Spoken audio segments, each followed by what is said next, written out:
All right, so today we're really just going to be doing examples of dividing. So I'm just going to run through real quickly what we talked about, and then we'll start straight into some examples. So yesterday we talked about these words, quotient, divisor, dividend. We talked about some ways to remember it. We did a little practice on those words. We said that in the last example, 240 is the number that goes in the house because it's the biggest, right? No, because it's first. Good, you remembered. So remember, it's not because it's biggest, it's because it's first. Okay? Then we talked about this little mnemonic that helps us remember, does McDonald's serve burgers? Blah, blah, blah. I think everybody's good with that. We drew Division Man. We did this example. This is on the bottom in that little folder. So open up to the inside and look and see where it is. And I have these couple of little reminders for you. So the first number goes in the house. Put a blank above every number. That may be something new to you, but it really will help you, I promise. Stop when you reach 0 and you have nothing to bring down. And then use arrows to keep your work in line. So all of that's what we talked about yesterday. So a couple of more little notes, and this is in the middle of that page. Okay, we're not going to use remainders anymore. Okay, so if you're in the habit of saying remainder this, remainder that, are this, are that, we don't do that in middle school because there's actually something we can do with those numbers. Now, occasionally you'll have a question, and you're going to have one of these on Monday, where it says, how many were left over?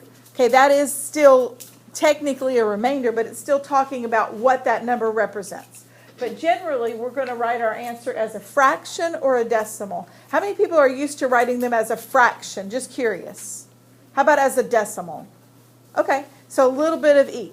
Okay, but we'll get into that habit. For right now, the ones that I'm going to give you all don't have any remainders, so you don't really have to worry about the fraction or decimal part. But when we get into that a little further down the road, we'll be doing that. So just remember, I don't ever want you to give me an answer, remainder this, remainder that. You can tell me this many left over if that's what it asks for. But we don't talk about remainders anymore. And then we talked about this rule of 5. So if you get stuck, you can remember, start by multiplying the divisor by 5 and then go up or down as needed. Because that way you're right in the middle. Because sometimes people will start with, 125 times 1 and times 2, times 3, times 4. And if the answer was 9, it's going to take you a really long time to get there. Okay, another strategy that people will use sometime, and I'm not telling you not to do it, but I will tell you there's a big pitfall to it. So let's say you were working a problem, and let's say your divisor was 15. So, and you were trying to figure out how many times it went into a number. And so let's say you multiplied times 5. So let's do that real quickly. 5 times 5 is? 25.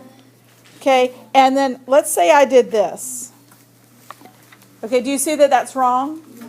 Okay, so here's what happens sometimes. Sometimes people will do this. They'll make a mistake, and then instead of going back and multiplying 15 times 6, they'll just add 15 to it. But what's the problem they're going to have? It's going to be too much. That number was this number is wrong. So by using a wrong number, then they're going to keep adding, and they're going to get another wrong number. So I really encourage you to multiply it again instead of adding to it. It's okay to add to it. I'm not going to tell you can't, because some of you, that's the easiest strategy for you. But if you ever make a mistake, it's going to mess you up from then on. All right, so that's all I wanted to tell you about that. All right, so you should see this example in your foldable. And we're going to work it together. So our first step is to write it out with the little house. So which number goes in the house? 304. Close, it's 345. Oops. Is yours typed wrong? Would you change it? Okay, so would you change it to 345? That's a typo, and I apologize. Should be 345. Okay, so write 345 in the house. And we write it in the house because it's biggest, right? No, because it's first. Good. Okay.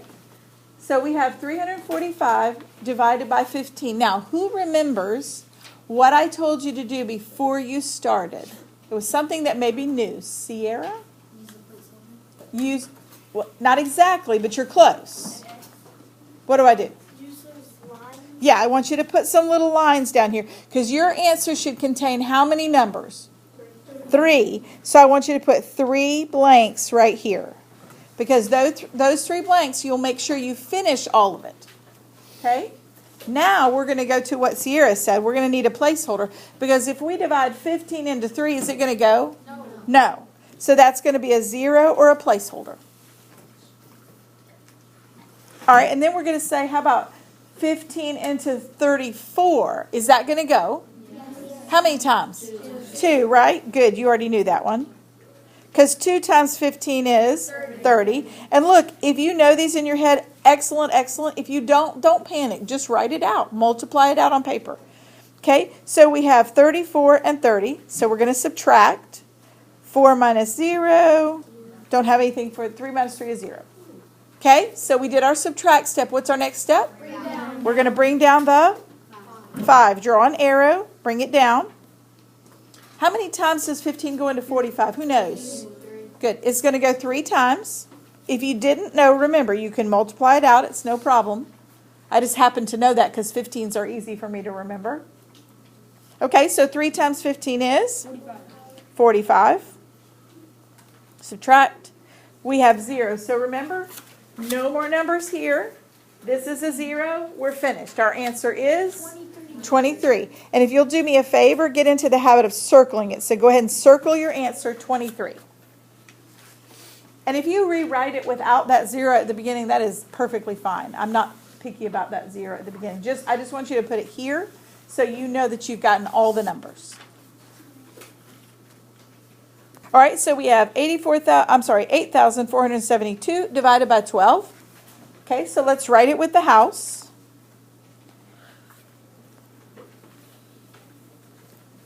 8,472 divided by 12. This one's going to be a little trickier unless you happen to know your 12 multiplication tables. What's our first thing we're going to do? Put some... How much time is it? 12 and 8? Not yet. That's going to be next. Yep. We're going to draw our little lines up above. So we'll go 1, 2, 3, 4. So our answer should contain 4 digits. Okay? Now, how about, does 12 go into 8? No. So we're just going to put a 0. How about 12 into 84? You know how many times, Hayden? 7. Hayden says it's 7 times, and he's right. If you didn't know that, really don't worry. You could multiply it out, but he's right. And 12 times 7 is 84. So we'll subtract. We get a 0. Are we finished? No, because we have to have no more numbers left to bring down and a 0 at the bottom, right? Okay, so our next step is to bring down the 7. Now here's where those little lines up at the top can help you. Does 12 go into 7? No. So what do we need to put at the top? A 0. Very good. We need to put a 0 at the top. Okay? And that can just help you remember that there needs to be a number right there. Okay, and so we can skip. We could multiply, write it all down, but it's just going to be 0. So let's just bring down our next number. 2. How many times does 12 go into 72? 6. 6 times. Good. Y'all know these. I'm proud of you. 6 times 12 is? 72. You got it? So we have a 0. Now we have no more numbers to bring down. We have a 0 as our answer. Our answer is 706, and we're going to circle it. Good? Are we good? All right. I would like for you to start on problem number 3 and then see how far you can get. If you get stuck, don't worry. I'm going to help you in just a second. But go ahead and start it. Okay, I think some of you are finished. Most of you are still working. Did you remember to put your 4 blanks at the top? Yes. Good. Okay. Now what goes above the first 2? 0. How about above the second 2? 2. Okay. So 2 times 11 is 22. Subtract. We're going to get a 0. Our next step is bring down the 4. How many times does 11 go into 4? 0 again. So we're going to put another 0. Bring it down our next 4. How many times does 11 go into 44? 4 times. 4 times 11 is 44. 0. We have 0. We have no numbers left to bring down. Our answer is 204. Circle your answer. If you didn't get it finished, go ahead and copy what I have right here.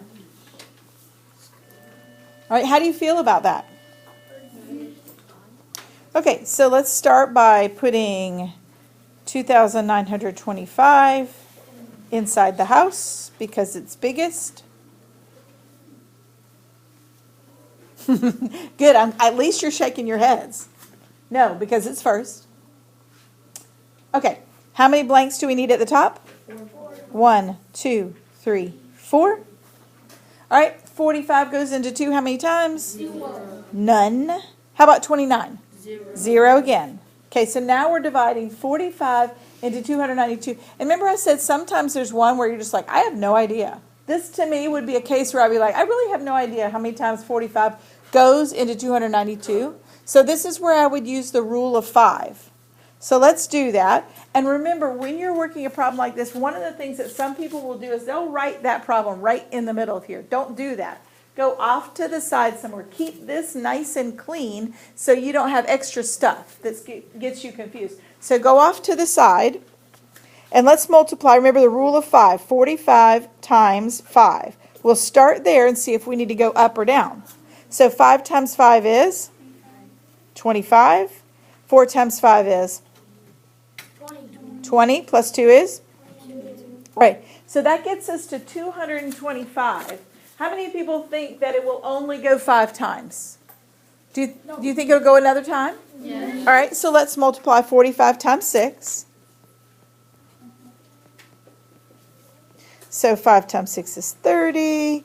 4 times 6 is 24. Plus 3 is 27. Okay? Do you think it's going to go another time? Yes. No. So we'll put a 6 at the top. It goes 6 times, and that's 270. So we'll subtract 2, bring down our 5. Now, I always tell people don't erase this stuff because it can help you later, right? Because we already have our next answer on the board. So don't erase that because now we know we got 225. Oh, look, it goes 5 times. So we'll put our 5 right there. Subtract 225. We're going to get 0. And then we have none left to bring down. And we have 0 at the bottom. Our answer is? 65. Very good.